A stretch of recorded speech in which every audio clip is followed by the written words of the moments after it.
Marhaban bikum fi alam podcast alamuna. Assalamualaikum warahmatullahi wabarakatuh. Halo semua, selamat datang di video podcast kami. Baik, saya perkenalkan dulu. Nama saya Zainurito, alamat dari Sukarelah, Kadur, Pamekasan. Alumni saya dari Pondok Pesantren Alamin, Ridwan. Saya akan mendatangkan narasumber atas nama Widya. Baik, inilah dia yang narasumber kita yang ditunggu-tunggu, yaitu Mbak Widya, alumni Pondok Pesantren At-Tanwir. Di sini dia akan menceritakan pengalaman pribadinya memperoleh bahasa Arab di pondok pesantrennya. Silahkan Mbak Widya. Terima kasih, syukran kasiron untuk sambutannya. Sebelumnya perkenalkan dulu, nama lengkap saya Widya Diatil Qur'ani. Saya lulusan dari Pondok Pesantren At-Tanwir. Tahun berapa ya? Tahun 2024. Baik Widya, coba ceritakan pengalaman pribadi Anda memperoleh bahasa Arab pada Pondok Pesantren At-Tanwir. Baik, saya akan menceritakan sedikit tentang pemerolehan bahasa Arab saya di pondok pesantren saya, yaitu At-Tanwir. Jadi begini, saudara Zain, di pondok yang awalnya kan saya masuk ya, pondok saya belum fasih dalam melafalkan bahasa mufradat bahasa Arab. Saya belum fasih, jadi belajarnya itu dari awal. Saya masuk ke kelas sifir. Yang artinya sifir itu kelas 0 di sana ya. Saya masih membaur ke lingkungan, masih belum terbiasa dengan hafalan-hafalan seperti sorof, fa'ala, yaqulu fa'la. Bisa berbaur, bisa membiasakan diri. Tapi saya tidak putus asa. Saya terus belajar dan terus berkat dukungan dari Ustazah di sana itu kayak merangkul kita semua. Jadi kita itu terus semangat, terus bisa Ustazah itu mengajar kita, yang salah diperbaiki. Jadi saling mengevaluasi satu sama lain. Makanya kita harus belajar. Apakah ada kebiasaan atau rutinan yang membuat Mbak Widya ini mendukung untuk memperoleh bahasa Arab? Tentunya ada. Di pondok saya itu satu minggu dua kali kita melaksanakan kajian kitab kuning, seperti kitab Fathul apa ya, lupa, Fathul Mu'in, I'anatul Thalibin. Jadi kita belajar faslun fi hadal kitab Fathul Qorib Mujib apa. Terus kita itu saling Fathul itu jabatannya apa. Fathul bisa jadi fa'il, bisa jadi fi'il. Jadi kita saling belajar satu sama lain. Maksudnya ada interaksi antara teman. Kalau di Pondok Pesantren At-Tanwir itu kan kebiasaannya atau rutinnya itu membaca kitab kuning. Ya. Bagaimana cara memperoleh mufradat-mufradatnya?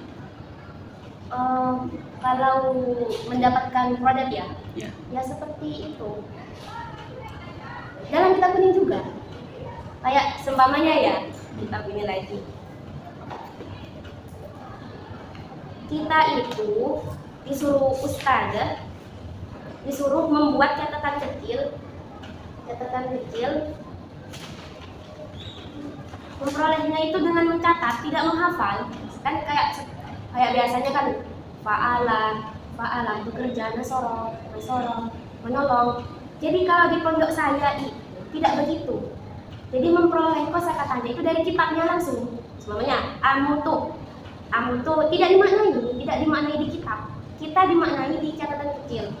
Amutu. Jadi teknik ini membuat kita menghafal, tidak menceloret kitab ini. Begitu kebiasaannya. Mendapatkan pemerolehan bahasa mufradat.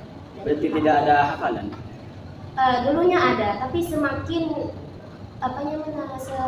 naik kelas, kita itu tidak ada hafalan seperti itu. Kita mendapatkan kosakata itu dari kitabnya langsung, kitab kuning. Banyak kitab kuningnya, tidak fakul korik, fakul tidak itu aja, banyak. Kita memaknainya sendiri. Ya. Kalau di pondok pesantren kamu, bagaimana pemrograman bahasa Arab itu? Nah, kalau di pondok pesantren saya yaitu memperoleh bahasa Arab dengan hafalan mufradat. Oh, berarti beda ya setiap pondok pesantren itu. Terus? Dan di situ bagi para santri itu wajib menyetorkan mufradat pada pagi hari sebelum berangkat sekolah. Minimal itu setorannya itu 3 mufradat minimal. Setiap harinya begitu? Setiap harinya kecuali hari Jumat itu. Kalau hari Jumat kan free. Dan kalau Jumat pagi itu ada isi-isi kayak rutin itu. Kayak yang namanya itu jimbas. Nanti itu Apa ada itu jimbas? jimbas itu dari pagi per kelas dari pagi. Nanti itu ada yel, tapi yelnya itu berbahasa Arab, bukan berbahasa Indonesia maupun bahasa Inggris. Berarti itu ya kreativitas juga ya, ada kreativitasnya. Selain memperoleh bahasa Arab, juga mendapatkan kreativitas membuat yel pakai bahasa Arab yang gitu. Oke, bahasa Arab bisa dibilang Masya gitu. Allah, berarti itu ya sangat sangat membantu. Alhamdulillah sangat membantu. Tapi gimana ya? Kalau kata saya itu menghafalkan mufradat itu tidak pasti membantu santri, karena kalau cuma dihafal itu bisa lupa, tapi kalau sudah paham maknanya, susunan katanya sudah paham, itu pasti ya alhamdulillah. Berarti kayak menyetorkan mufradat itu gak langsung diingat gitu, sering-sering lupa, jadi gak terlalu berpengaruh pada pemulihan bahasa Arab. Jadi lebih sering kayak Jimbas gitu, lebih ke jimbas itu ya, yang mempengaruhi daripada menghafal mufradat. Kan percuma kita menghafal banyak mufradat, tapi tidak ada yang ingat di otak, dilupa sendiri.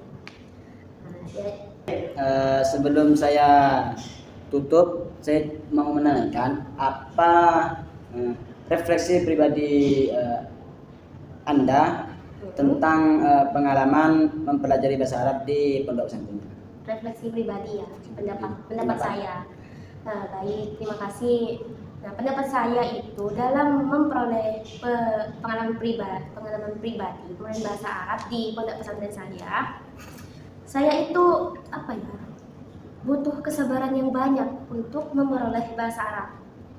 Saya mempelajari bahasa Arab itu harus menggunakan kesabaran, mempelajarinya, memaknainya, semua itu membutuhkan banyak kesabaran, dari mulai sirot, isimnya gimana, nahwu sorofnya, semua itu bahasa Arab itu harus diperhatikan, karena bahasa Arab itu bahasa yang sulit, tapi pahalanya surga gitu. Jadi saya bersemangat karena bahasa akhirat, bahasa Arab itu bahasa yang sangat murni dari Tuhan. Jadi saya semangat belajar. Masya Allah. Astagfirullahaladzim. Refleksi yang sangat bagus itu. Iya. Dan terima kasih banyak ya Mbak Widya sudah berbagi pengalaman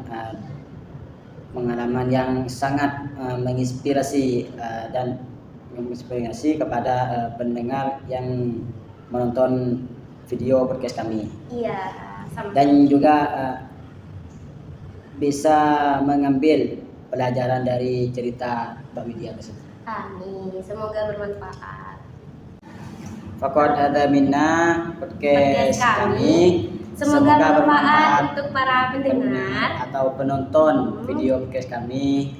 Assalamualaikum warahmatullahi wabarakatuh.